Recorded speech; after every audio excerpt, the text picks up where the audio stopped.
मेरा जीवन परिचय याद कर रहे हैं। अब मेरा जीवन परिचय है तो मैं ही बता देता हूं। तो बच्चों, मैं आधुनिक हिंदी साहित्य की श्रेष्ठ प्रतिभा हूं। द्विवेदी युग का मैंने स्थूल और इतिवृत्तात्मक कविता धारा को सूक्ष्म भाव, सौंदर्य एवं रमणीयता से परिपूर्ण कर मैंने नव युग का सूत्रपात किया। मैं छायावाद का प्रवर्तक, उपन्यास तथा प्रतिनिधि कवि होने के साथ ही नाटककार एवं कहानीकार भी था। अब मैं आपको बताता हूं मेरा जन्म कब और कैसे हुआ। तो बच्चों, मेरा जन्म 30 जनवरी 1889 में काशी के सुंघनी साहू नामक एक प्रसिद्ध वैश्य परिवार में हुआ था। मेरे पिता का नाम देवी प्रसाद और मेरी माता का नाम मुन्नी देवी था। मेरे पिता तंबाकू के प्रसिद्ध व्यापारी थे, लेकिन मैं जब 12 वर्ष का था तभी मेरे पिताजी की मृत्यु हो गई। मुझे बहुत दुख हुआ, लेकिन कुछ ही वर्ष बाद मेरी माता और मेरा भाई का भी देहांत हो गया, जिससे मेरे जीवन में बहुत दुख ही था।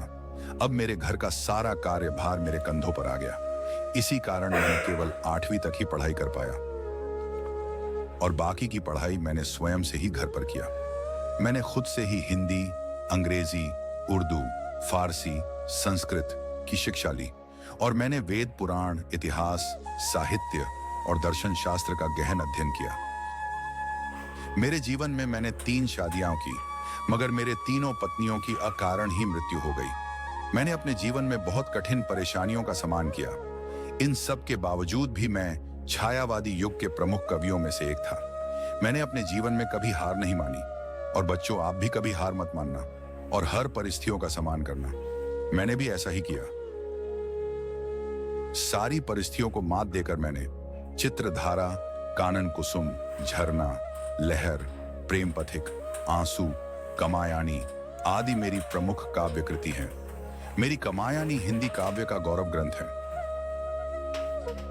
राजश्री, विशाख, जन्मेजय का नाग यज्ञ, अजात शत्रु, चंद्रगुप्त, स्कंदगुप्त, ध्रुव स्वामिनी आदि मेरे उत्कृष्ट नाटक हैं।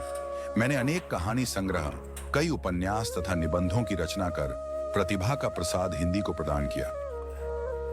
लेकिन मेरी परिस्थितियों के कारण मेरी चिंताएं बढ़ती गईं और मेरी चिंताओं के कारण मेरे शरीर पर बहुत बुरा प्रभाव पड़ा, जिसके कारण मैं एल हिंदी का महान कहानीकार, नाटककार और उपन्यासकार जयशंकर प्रसाद 14 जनवरी 1937 ईस्वी को मेरा देहांत हो गया। मेरी कहानी पसंद आई हो तो वीडियो को लाइक, कमेंट और सब्सक्राइब करना ना भूलें। फिर मिलेंगे अगली वीडियो में।